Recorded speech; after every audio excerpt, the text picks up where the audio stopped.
Hello everyone, I am Rahul and welcome to Academics with Rahul YouTube channel. Let's learn together.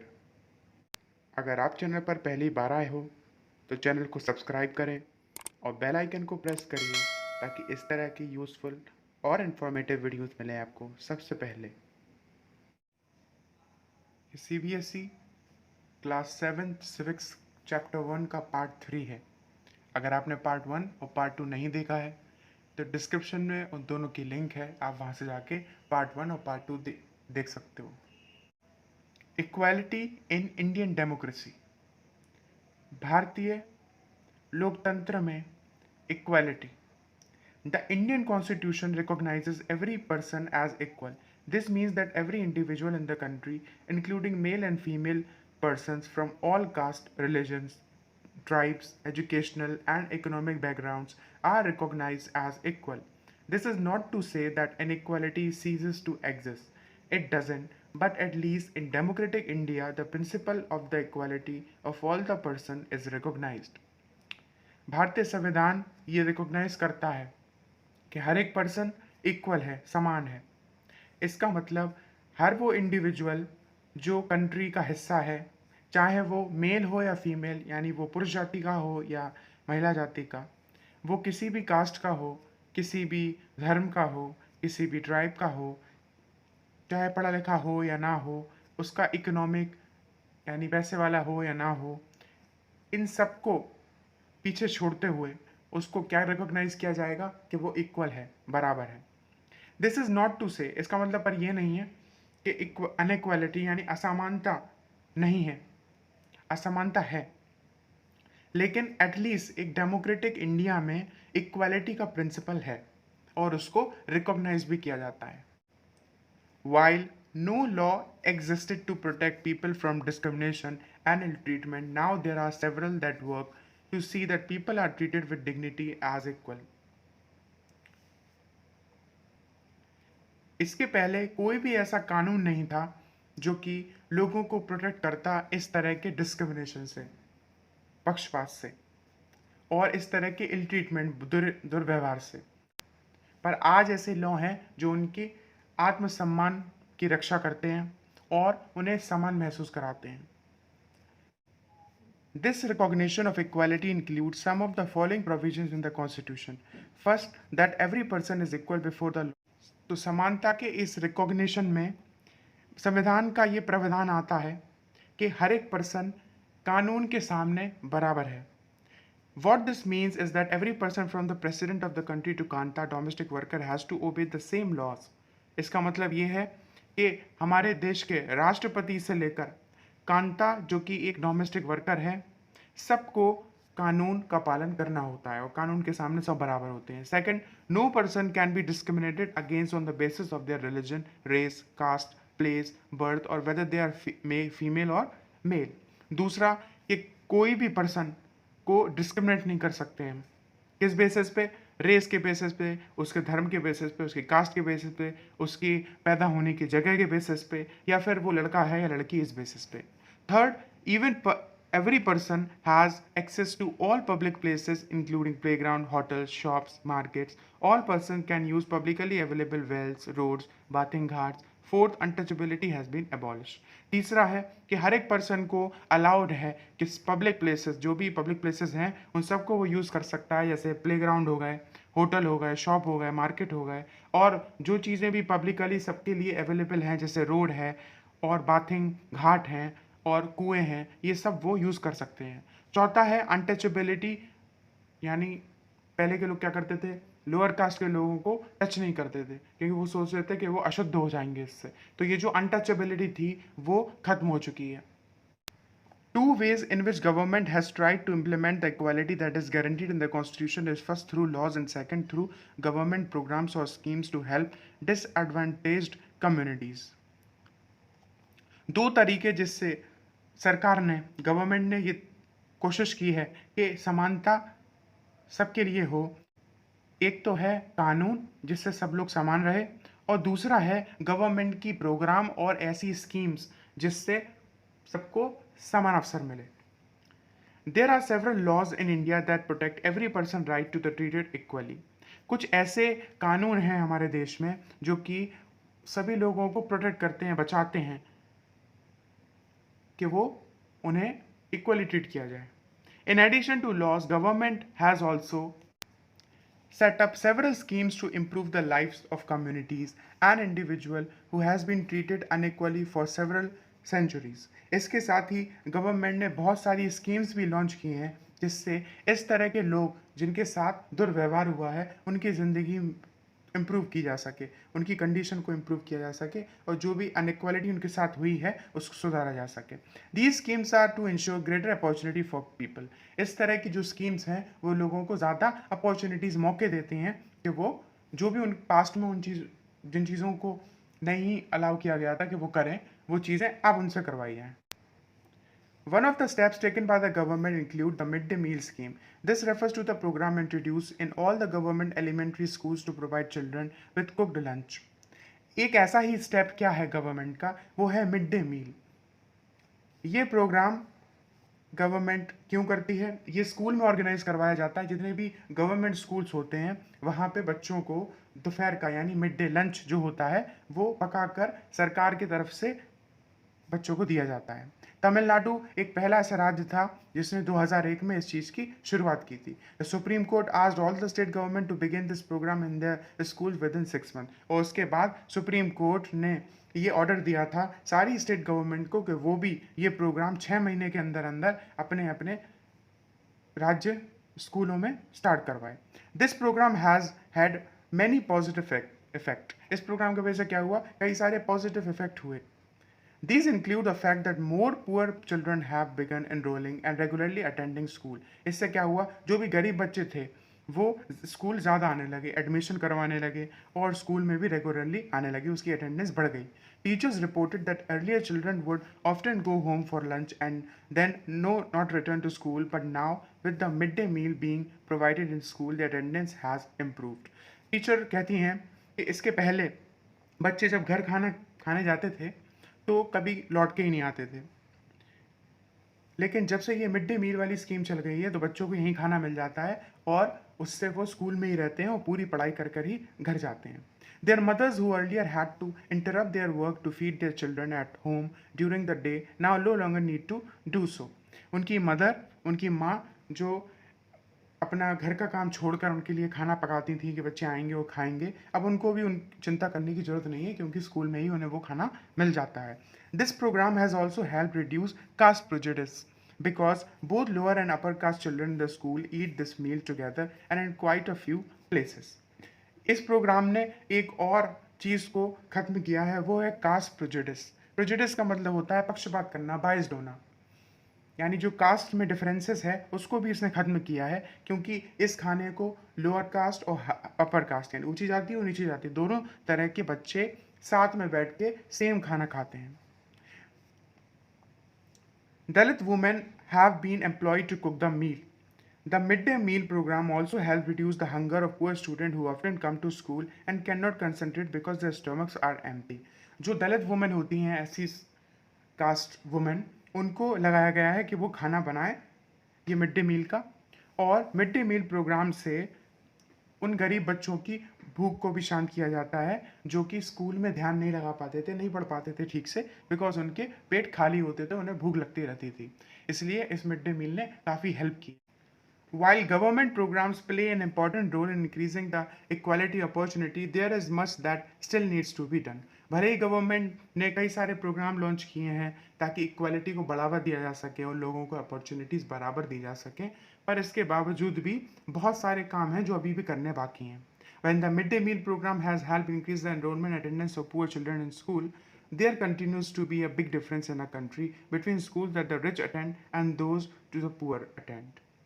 भले ही mid day meal programme ने बच्चों के admission और उनकी attendance, उनका regularly आना बढ़ा दिया हो स्कूल में, पर इसके बावजूद भी अभी भी उन स्कूलों में जहां अमीर के बच्चे जाते हैं, उन स्कूलों में जहां गरीब के बच्चे जाते हैं, उन दोनों स्कूलों में ज़मीन आसमान का फ़र्क है। Even today, there are several schools in the country in which Dalit children like Om Prakash Valmiki are discriminated against and treated unequally. आज भी ऐसे कई सारे स्कूल हैं हमारे देश में जहाँ पे दलित चिल्ड्रन, जैसे ओम प्रकाश वाल्मीकि के बारे में आपने पढ़ा था पहले, इस तरह के बच्चों को स्कूल में डिस्क्रिमिनेशन झेलना पड़ता है और उन्हें अनइक्वली ट्रीट किया जाता है. These children are forced into unequal situation in which their dignity is not respected. और ऐसे बच्चों को अनइक्वल ट्रीटमेंट कर कर ऐसी सिचुएशन में डाल दिया जाता है जिससे उनकी आत्मसम्मान को ठेस पहुंचता है. This is because people refuse to think of them as equal even though the law requires it. ये इसलिए क्योंकि लोग उनको समान नहीं समझते. इसके बावजूद भी कि हमारे कानूनों में ये चीज़ लिखी है कि सब लोग समान हैं, इसके बावजूद भी कुछ लोग ऐसे हैं जो इनको समान नहीं समझते और इसी की वजह से इनके साथ अनइक्वल ट्रीटमेंट करते हैं. One of the main reasons for this is that attitude changes very slowly. ये इसका एक मुख्य कारण ये हो सकता है कि लोगों का जो एटीट्यूड होता है, मानना होता है, बड़ी धीरे धीरे चेंज होता है. Even though persons are aware that discrimination is against the law, they continue to treat people unequally on the basis of their caste, religion, disability, economic status, because they are women. लोगों को पता होता है कि discrimination कानून के खिलाफ है, पर इसके बावजूद भी वो उसको करते रहते हैं. किस बेसिस पर? कास्ट के बेसिस पे, कभी धर्म के बेसिस पे, कभी डिसेबिलिटी के बेसिस पे. मतलब अगर कोई अपंग है, डिसेबल है किसी भी तरीके से, नहीं चल पाता या फिर नहीं देख पाता या नहीं सुन पाता, तो ऐसे लोगों तक को अनइक्वल ट्रीटमेंट दिया जाता है. या किसी का इकोनॉमिक स्टेटस है, कोई गरीब है या कोई लड़की है, वुमेन है. It is only when people begin to believe that no one is inferior and that every person deserves to be treated with dignity that presents attitude can change. ये एटीट्यूड सिर्फ जब ही माना जाएगा कि वो चेंज हो गया है जब लोग ये समझ जाएं कि कोई भी इन्फीरियर नहीं होता, मतलब कोई भी छोटा नहीं होता, सब बराबर होते हैं और सबका ये हक होता है कि उन्हें कैसा ट्रीट किया जाए, बराबर. Establishing equality in a democratic society is a continuous struggle and one in which individuals as well as various communities in India contribute to, and you will read more about this in the book. यानी equality को अगर हमें स्थापित करना है country में तो ये ज़रूरी है कि इसमें सिर्फ एक पर्सन भाग ना लें, बल्कि सब मिलकर साथ में भाग लें. सारी कम्युनिटीज़, सारे लोग जब मिलकर इसमें भाग लेंगे तभी हम कह सकते हैं कि हम इक्वालिटी को सही तरीके से लागू कर पाएंगे. और इसके बारे में आप बुक में आगे पढ़ने भी वाले हो. ये फोटो देख सकते हो आप, ये हैं constitution writer doctor B.R. Ambedkar, जो कि एक लोअर कास्ट से बिलोंग करते थे. इन्होंने शुरुआत से ही बहुत स्ट्रगल किया क्योंकि उस टाइम पे आप समझ सकते हो कितना ज़्यादा ये कास्ट का सिस्टम था और लोगों को डिस्क्रिमिनेट बहुत ज़्यादा किया जाता था. इन्होंने पढ़ने के लिए बहुत स्ट्रगल किया. Issues of equality in other democracies. अब हम भारत से बाहर जाते हैं और जो और लोकतंत्र देश हैं उनमें किस तरह की इक्वालिटी है उसके बारे में डिस्कस करते हैं. You are probably wondering whether India is the only democratic country in which there is inequality and where the struggle for equality continues to exist. आप अभी ये सोच रहे होंगे कि इंडिया, भारत एक ऐसा अकेला लोकतांत्रिक देश है जिसमें इनइक्वालिटी अभी भी एग्जिस्ट करती है और इसके लिए स्ट्रगल भी चालू है. But the truth is that in many democratic countries around the world, the issue of equality continues to be the key issue around which communities struggle. लेकिन सच यह है कि कई सारी ऐसे लोकतांत्रिक देश हैं पूरे दुनिया में जिसमें इक्वालिटी का जो इशू है वो आज भी कंटिन्यू है और लोग अभी भी स्ट्रगल कर रहे हैं उस इक्वालिटी के लिए. So for example, in the United states of America, the African Americans whose ancestors were the slaves who were brought over from Africa continue to describe their life today as largely unequal. Example के लिए हम United states of America की बात करते हैं जहाँ पे जो कि एफ्रो अमेरिकन लोग हैं. एफ्रो अमेरिकन लोग का से मेरा मतलब है ओल्डन टाइम्स में, पुराने ज़माने में अफ्रीका से लोग, अफ्रीका के जो लोग होते थे वो अमेरिकन्स पकड़ के लाते थे उन लोगों को और अपना स्लेव बना लेते थे. ज़िंदगी भर के लिए उन्हें स्लेव खरीद कर, माने स्लेव्स खरीदे जाते थे उस टाइम पे, तो वो खरीद के लाते थे और पूरी लाइफ टाइम के लिए उन्हें अपना स्लेव बना लेते थे. लेकिन फिर एक मोमेंट हुआ और ये स्लेवरी ख़त्म हो गई. स्लेवरी ख़त्म होने के बाद भी इन लोगों को क्या नाम दिया गया कि वो अफ्रीकन अमेरिकन है, यानी अमेरिका में रहने तो लगे लेकिन उनके आगे क्या लग गया, अफ्रीकन। यानी अफ्रीकन अमेरिकन जो लोग हैं वो अभी भी ये कहते हैं कि उनको इक्वली ट्रीट नहीं किया जाता अमेरिका में। This despite the fact that there was a movement in the late 1950s to push for equal rights for Afro Americans। इसके बावजूद भी कि 1950s में एक बड़ा सा मूवमेंट हुआ था, आंदोलन हुआ था इसके पीछे, पर इसके बाद भी उन्हें अनइक्वली अभी भी ट्रीट किया जाता है। Prior to this, African Americans were treated extremely unequally in the United States and denied equality through law. For example, when traveling by bus, they either had to sit at the back of the bus or get up from their seat whenever a white person wished to sit. Afro American को unequally treat किया जाता था और कानून को नहीं माना जाता था, यानी कानून कहता था इक्वालिटी, उसके बावजूद भी उनको अनइक्वली ट्रीट किया जाता था। एग्जाम्पल के लिए, अगर कोई अफ्रीकन अमेरिकन बस में ट्रेवल करता था तो या तो उसे पीछे बैठना पड़ता था हमेशा, और अगर वो सीट पर बैठा है और अगर कोई वाइट पर्सन आता है यानी जो प्योर अमेरिकन है तो उसके लिए उसे सीट खाली करनी पड़ती थी। रोजा parks was an African American women tired from a long day at work. She refused to give up her seat on a bus to a white man on 1st December 1955। ऐसा ही एक incident हम discuss करते हैं रोजा parks का, जो एक African American women थी। वो पूरे दिन से काम कर कर थक चुकी थी और उन्होंने 1 दिसंबर 1955 को जब वो बस में ट्रेवल कर रही थी, वो एक वाइट पर्सन अंदर आता है तो वो अपनी सीट देने से मना कर देती हैं। Her refusal that day started a huge agitation against the unequal ways in which African Americans were treated। इससे क्या हुआ, इस इंसिडेंट के बाद एक एगिटेशन बढ़ गया, एक हंगामा आंदोलन हो गया इस चीज़ के लिए कि किस तरह से लोगों को इतने समय से अनइक्वली ट्रीट किया जा रहा था, और आज उन्होंने उसको रिफ्यूज़ भी कर दिया था हिम्मत दिखाकर। यही आंदोलन आगे चल के इसका नाम रखा गया civil rights movement. The Civil Rights Act of 1964 prohibited discrimination on the basis of race, religion और national origin। ये जो सिविल राइट था 1964 एक्ट जो पास हुआ इस मूवमेंट के बाद, उसमें ये प्रोहिबिट किया, ये मना किया गया कि किसी भी तरह का डिस्क्रिमिनेशन रेस के बेसिस पे, रिलीजन के बेसिस पे या किसी के नेशनल ओरिजिन पर नहीं किया जाएगा, यानी वो किस कंट्री से है इस बेसिस पे किसी भी तरह का डिस्क्रिमिनेशन नहीं किया जाएगा। It also stated that all the schools would be open to African American children and that they would no longer have to attend separate schools specially set up for them.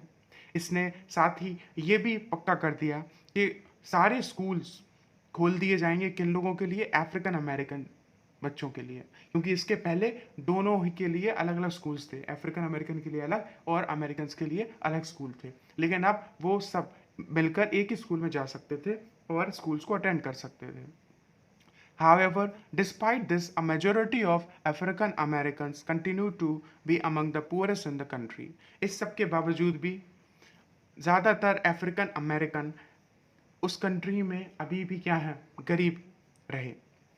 Most African American children can only afford to attend government school and that have fewer facilities and poorly qualified teachers as compared to white students who either go to private school or live in areas where the government schools are as highly rated as private schools। ज़्यादातर American सिर्फ कितना पैसा, ज़्यादातर गरीब थे तो उनके पास कितना पैसा था, सिर्फ इतना था कि वो गवर्नमेंट स्कूल्स में, सरकारी स्कूलों में ही अपने बच्चों को भेज सकते थे, जहाँ पर फैसिलिटीज़ कम होती थी और टीचर ज़्यादा क्वालिफाइड नहीं होते थे उसके कंपैरिजन में, ऐसे स्कूलों के कंपैरिजन में जहाँ पर वाइट लोग पढ़ते थे, प्योर अमेरिकन लोग पढ़ते थे, ना ही वो प्राइवेट स्कूलों में भेज सकते थे। Challenge of democracy. No country can be described as being completely democratic. किसी भी देश को ये डिस्क्राइब नहीं किया जा सकता कि वो पूरी तरीके से लोकतांत्रिक है। There are always communities and individuals trying to expand the idea of democracy and push for greater recognition of equality on existing as well as new issues। ऐसी कुछ कम्युनिटीज़ हमेशा होती हैं और ऐसे इंडिविजुअल्स होते हैं, लोग होते हैं जो कि इस डेमोक्रेसी, लोकतंत्र के आइडिया को एक्सपेंड करते हैं, जो कि इस बात पर दबाव देते हैं कि पुराने और नए इश्यूज दोनों में ही इक्वालिटी को रिकॉग्नाइज किया जाए।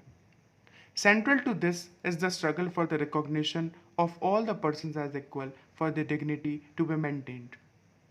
यानी जो स्ट्रगल है इक्वालिटी के लिए वो हमेशा सेंटर में रहता है, जो कि पर्सन्स हमेशा स्ट्रगल करते रहते हैं अपनी सेल्फ रिस्पेक्ट को मेंटेन करने के लिए, बनाए रखने के लिए।